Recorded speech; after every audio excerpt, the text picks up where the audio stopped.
नमस्ते दोस्तों, आपका वापस से स्वागत है हमारे और आपके चैनल शरारत स्मार्ट पिक्स में। और जैसे आपने थंबनेल में देख लिया होगा, हम आज करने वाले हैं निंटेंडो का स्विच का ओलेड जनरेशन 1 वर्सेस आपकी Asus ROG Ally. Ally X नहीं है या एक्सबॉक्स नहीं है, एसुस आरओजी एलआई है।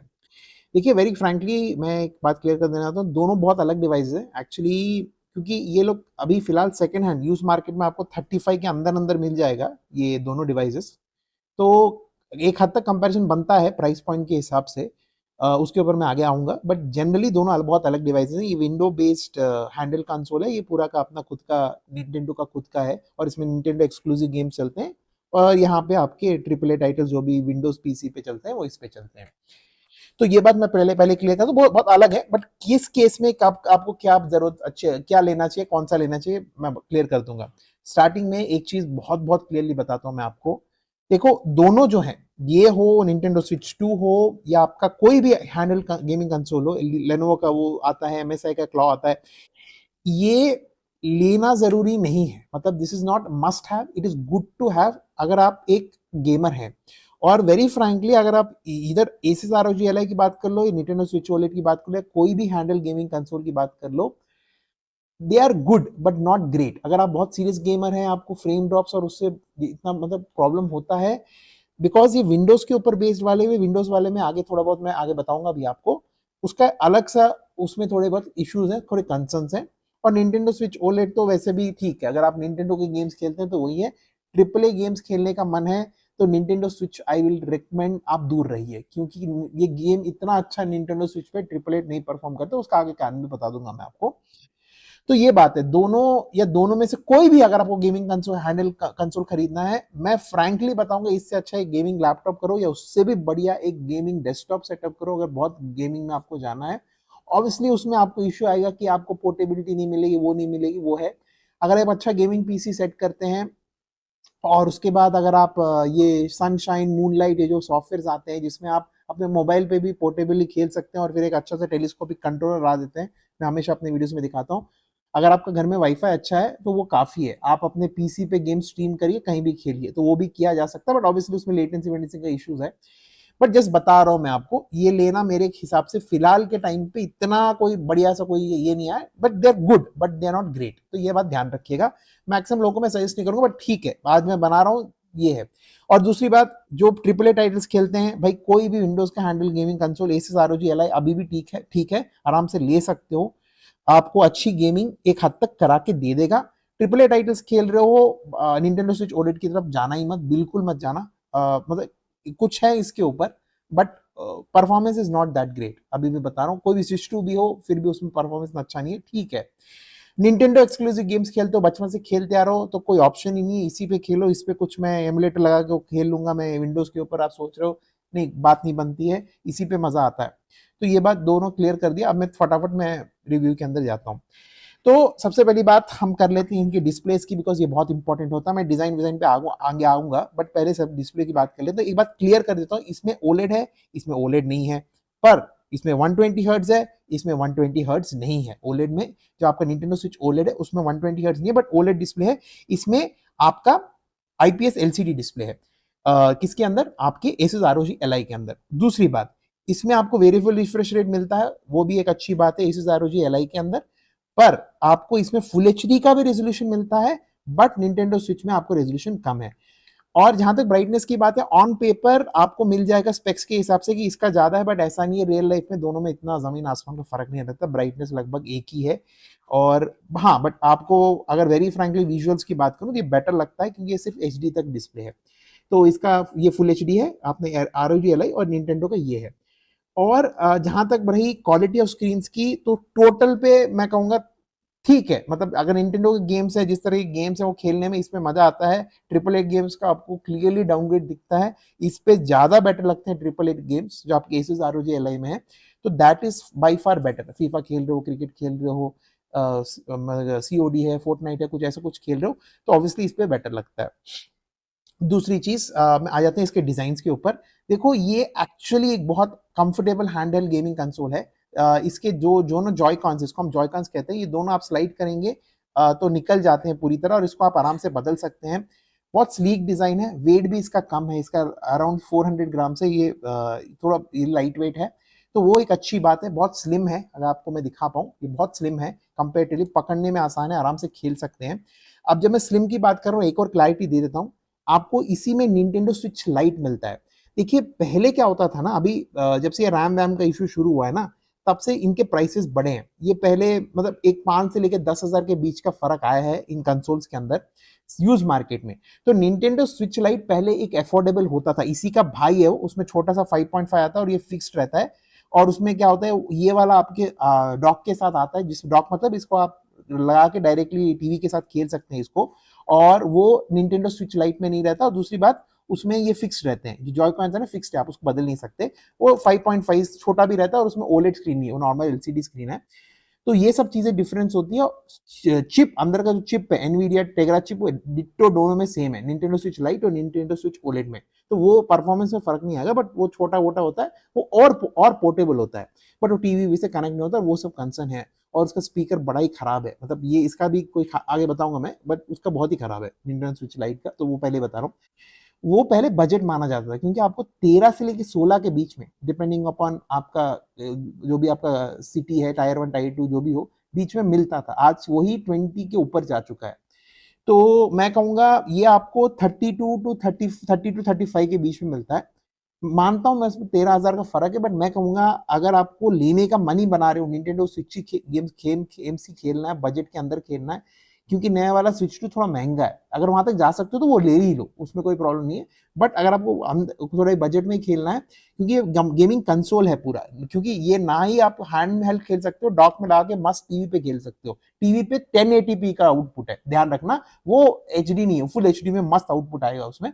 तो वो बहुत सीमलेस प्रोसीजर है, आराम से दो ये अगर घर में 2 बच्चे हैं ना, तो ये निकालो एक ये निकालो, दोनों अलग अलग कंट्रोलर्स बन जाते हैं जॉयकॉन्स, ये डायरेक्टली डॉक में लगाओ, बच्चे दोनों मल्टीप्लेयर गेम्स जो भी हैं आराम से खेल रहे हैं। तो वो एक अच्छी बात है इसकी, उस हिसाब से ये पूरा एक ये है हिसाब है।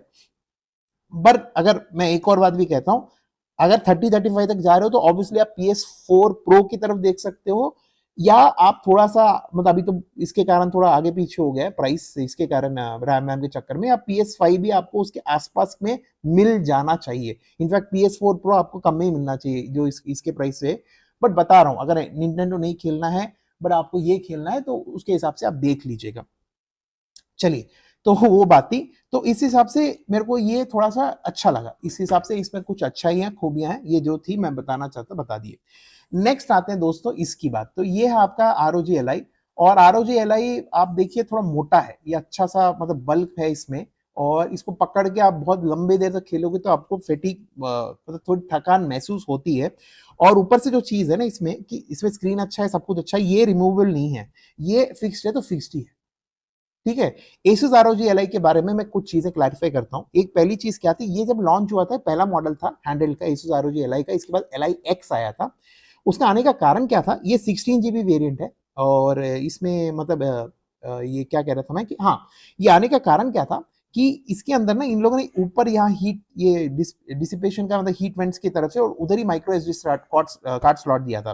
तो बहुत सारे लोगों का माइक्रो एसडी कार्ड ना खराब हो जा रहा था जब भी ये लंबे गेमिंग कर रहे थे, और उसके कारण क्या हो रहा था कि बहुत सारे कंप्लेंट्स आए। तो चुपचाप से एसिस ने ROG Ally ने क्या किया, इसको 80-90,000 का अगर प्राइस था तो चुपचाप से 40-45 कर दिया, और Ally X लेके आया जिसमें 24 GB का रैम था, उसमें वी रैम, क्योंकि गेम्स कुछ कुछ ना बहुत रैम हैवी होते हैं, तो उस केस में क्या किया इनने 24 GB का मॉडल निकाल दिया, और उसमें थोड़ा सा मतलब कुछ बेटर इंप्रूवमेंट्स किए थोड़े थर्मल के भी, तो उस हिसाब से वो थोड़ा बेटर निकला।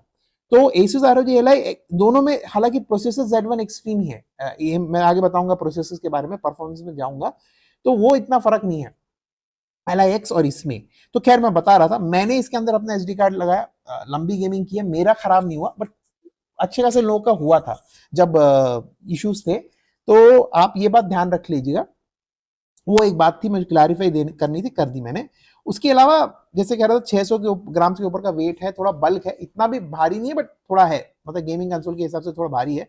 और फुल मतलब इसमें अच्छी बात कुछ कुछ जैसे हैं कि ये विंडोज 11 का पीसी बन जाता है, इसमें टाइप सी पोर्ट है, डिस्प्ले आउट है, मस्त कोई भी मोटर से कनेक्ट करो, फुल पीसी की तरह काम करेगा, कीबोर्ड वीबोर्ड कनेक्ट करो, एक डॉक लाओ, डॉक से कनेक्ट करो और डॉक से आउटपुट दे दो वीडियो का, और एक घर में एक पीसी की तरह यूज करो। फ्रैंकली स्पीकिंग ये मेरा पहला डिवाइस था, मैं जो खरीदा था। मैं एक्चुअली, मेरे को घर में एक मेरे पास बहुत बड़ा सा एलजी का, सॉरी सैमसंग का व्हाइट कलर का स्मार्ट मॉनिटर रखा था।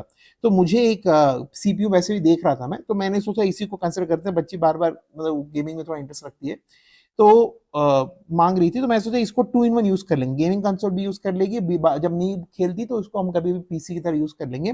तो उस इरादे से लाया और बहुत बेहतरीन काम कर रहा है अभी तक, टचवुड बहुत बढ़िया कर रहा है। एसुस का थोड़ा इश्यूज रहा है सर्विसेज का, अगर आप ऑनलाइन सर्च करते, बट फिलहाल मेरे को इसमें कोई इश्यूज नहीं आए, और इसमें मैं सर्विस सेंटर का मैंने चेहरा देखा नहीं अभी तक। बट मेरे को एज अ होल अभी तक इसमें कोई प्रॉब्लम्स नहीं है, ये आराम से पीसी की तरह काम कर जाता है। आप कहीं भी टीवी से कनेक्ट करो, कहीं भी डिस्प्ले आउट, अगर एचडीएमआई पोर्ट है तो आराम से उसको कनेक्ट करके इसको as full fledged PC use कर सकते हो। तो मैंने इसको इनिशियली खरीदा था, 1 साल लगभग होने को आ गया, ये तो 2-3 महीने पहले खरीदा मैंने निंटेंडो स्विच ओलेड। तो ये उसका एडवांटेज है कि भाई अगर आपको थोड़ा पीसी कम, थोड़ा वो हिसाब है, तो जैसे मैंने किया आप कर सकते हो उस हिसाब से, इसको एज अ सीपीयू भी यूज कर सकते हो। तो वो एक अच्छी बात होगी, फुल फ्लेज विंडोज 11 आते हैं। अगली आ जाते हैं परफॉर्मेंस के ऊपर। तो जैसे मैं कह रहा था, इसका परफॉर्मेंस अच्छा है for a hand held gaming console. ये मत सोच के चले जाना कि भाई ये मतलब एक बहुत बढ़िया सा आपको परफॉर्मेंस दे देगा, अच्छा डिसेंट परफॉर्मेंस देता है, क्योंकि ये थोड़ा पुराना भी हो चुका है Z1 एक्सट्रीम, जो आपका इसमें प्रोसेसर लगा है, और ऊपर से 16 GB रैम भी है, तो वो आप ध्यान रख लीजिएगा। तो it's good enough for most games to play in medium, low to medium settings. High settings में थोड़ा आपको इश्यूज आएंगे। GTA 6 दोनों में मेरे को डाउट है चलेगा, very frankly I doubt. GTA 6 वैसे भी नवंबर में शायद आ रहा है, और मेरे ख्याल से पहले वो कंसोल्स के लिए लॉन्च करेंगे, पीसी के लिए शायद बाद में आएगा, मेरे को जहां तक समझ में आ रहा है। फिर भी अगर दोनों कंसोल्स के लिए आता, अगर इसमें मेरे को तो डाउट ही लगता है कि दोनों में कोई इतना बढ़िया परफॉर्म चलेगा, तो पहली बड़ी बात है। दूसरी बात, चलेगा भी तो इतना मजा नहीं आएगा, बहुत लो फ्रेम रेट्स में आपको चलाना पड़ेगा, कोई मजा नहीं है उसमें। तो पहले बता रहा हूँ, GTA 6 के लिए दोनों मत खरीद लेना, मेरे ख्याल से नहीं चलेंगे, तो पहले क्लैरिफाई कर दे रहा हूँ। इस पे आ जाते हैं अभी। तो जैसे मैंने कहा, इसमें निंटेंडो के गेम्स हद तक अच्छे चल जाते हैं, कोई दिक्कत नहीं है। इसमें एनवीडिया टेगरा चिप लगा हुआ है, ये जो एक डिसेंट चिप है, और इसमें कुछ ट्रिपल ए गेम्स आपके चल जाते हैं, हॉगवर्ट वॉगवर्ट हो गया, या आपका ये एफसी हो गया फुटबॉल का। तो ऐसे थोड़े बहुत गेम्स है ट्रिपल ए टाइटल जो हैं, बट ठीक है, उनका परफॉर्मेंस ठीक लगा मुझे। इस पे चल रहे हैं, वही बड़ी बात है, क्योंकि ये बहुत पावरफुल प्रोसेसर नहीं है एनवीडिया टेगरा इसके अंदर जो है। और जहां तक मुझे पता है, इसके अंदर 4 GB का रैम ही है निंटेंडो स्विच ओलेड के अंदर। हाँ, जैसे मैं कह रहा था बार बार, निंटेंडो गेम्स खेलने के लिए अच्छा है। तो ये बात रहेगी आपके परफॉर्मेंस की। तो परफॉर्मेंस में मैं कहूंगा एसएस आरओजी एल थोड़ा ज्यादा अच्छा है, पर मैं एक बहुत बड़ा पर मैं इसमें ऐड करता हूँ। देखो, कोई कभी भी किसी ने भी अगर विंडोज के ऊपर गेमिंग की है, तो उनको बहुत क्लियरली पता है कि ड्राइवर इश्यूज, या मतलब कभी कभी कंपैटिबिलिटी इश्यूज गेम्स के साथ आती हैं। तो उसमें कभी कभार कंसर्न रहता है। मतलब एक गेम जो कल रात चल रहा था, कुछ सॉफ्टवेयर अपडेट आ गया अब इसमें विंडोज में, और सुबह देखा तो वो थोड़ा, फिर उसको वापस सेटिंग्स में जाओ, छेड़खानी करो, नाटक करो, फ्रेम्स एडजस्ट करो, फिर डिफरेंट पावर मोड सेट करो, टीडीपी सेट करो, वो सब करना पड़ता है आपको। इसमें वो सरदर्द नहीं है, उठाया, गेम खोला, मस्त खेलना शुरू किया, बस खत्म। तो वो कन्वीनियंस आपको इसमें मिलता है। तो वो एक बात ध्यान रख लीजिएगा। इस हिसाब से ये थोड़ा निंटेंडो स्विच ओलेड कंफर्टेबल है, आराम से कोई भी गेम, अगर जो भी गेम है आराम से उठाया, चालू किया, शुरू हो जाता है। और टाइम टू टाइम, अगर आपने इसमें क्रैक्ड वाला नहीं लिया है, मतलब जो मॉडेड वाला नहीं लिया, क्रैक कह रहा हूँ सॉरी, तो वो आप आराम से इंटरनेट से कनेक्ट कर लेंगे, फिर अपडेट भी हो जाता है, तो वो कोई इशू नहीं है आपको। मैं प्रिफर करूंगा इसमें मॉडेड के लिए जाना है, तो दैट विल बी थोड़ा बहुत आपको वैल्यू फॉर मनी मिलेगा, बिकॉज मॉडेड वही 30 से 35 के बीच में 40-50 गेम्स तक मिलता है। बहुत सारे वेबसाइट्स आजकल इसको 50-60 का लिस्ट कर रही हैं।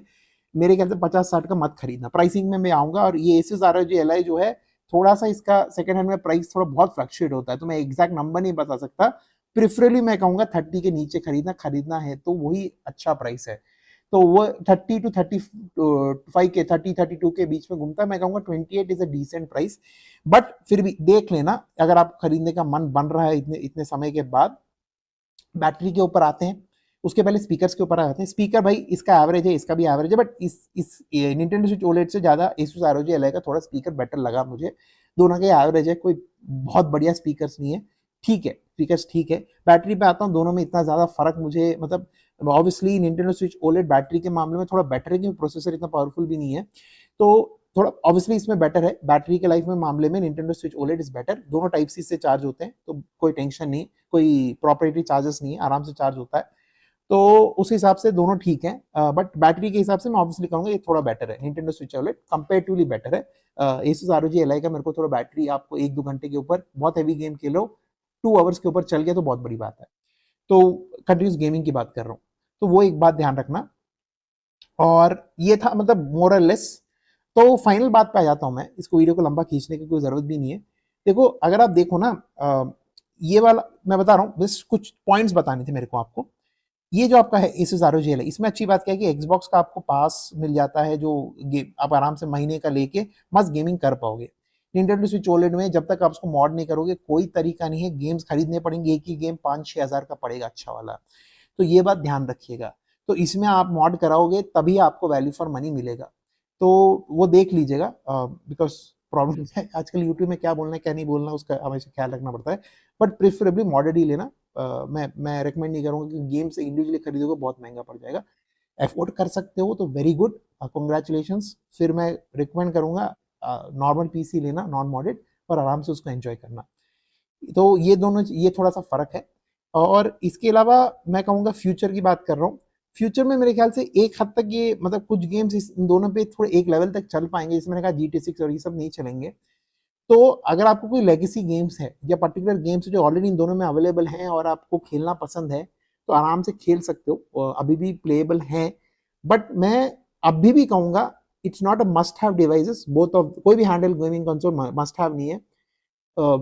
अगर आपको आपके पास बजट है और उस तरीके गेमर हो कि जिसको जरूरत पड़ती है कि उनको डेडिकेटेड चाहिए, तो आप ये इस तरफ देख सकते हो, माफी चाहता हूँ। और इसके अलावा घर मेरी तबियत खराब है, कोई बात, आई एम रियली सॉरी। तो एक और बात ध्यान रखना कि इसके अलावा ना स्टीम डेक करके आता है, स्टीम डेक का ओलेड मॉडल भी आता है, वो मत खरीदना। स्टीम डेक का अगर आप देखो ना ऑनलाइन रिव्यू जाने देखोगे तो बहुत सारे लोग स्टीम डेक बढ़िया है बढ़िया बढ़िया करके आपको दिखेगा, बहुत सारे लोग फॉरन में स्टीम डेक ज्यादा चला है, फ्रैंकली बता रहा हूँ। निंटेंडो स्विच ओलेड, उसके बाद स्टीम डेक, उसके बाद कोई भी विंडोज का गेमिंग कंसोल चला है, क्योंकि विंडोज का गेमिंग कंसोल में थोड़े उनको मतलब इनिशियल डेज में बहुत ड्राइवर इश्यूज थे, अभी तो फिर भी थोड़े स्टेबल हो गए हैं, पर इनिशियल डेज में थे जब ये लॉन्च हुए थे। तो आपको जो मैक्सिमम वीडियोस मिलेंगे उसमें steam deck, Nintendo switch OLED को प्रेफर किया गया, फिर स्टीम डेक और फिर ये स्टीम डेक ओलेड को मैं इसलिए प्रेफर नहीं करूंगा, not that it is a bad device, उसमें बहुत सारे कंसर्न्स है, मतलब ऑब्वियसली इतना पावरफुल नहीं है, उसमें फिर अब वो स्टीम के EMC चलते हैं, उसमें भी कुछ के कंपैटिबिलिटी इश्यूज हैं, मत खरीदना, because I am telling you frankly, मैंने लोगों को देखा है खरीद के पछताते हुए फिर बाद में बेचते हैं उसको। तो मैं रेकमेंड नहीं करूंगा, महंगा भी है ऊपर से steam deck OLED, not recommended, not at all recommended, उसको मत छूना।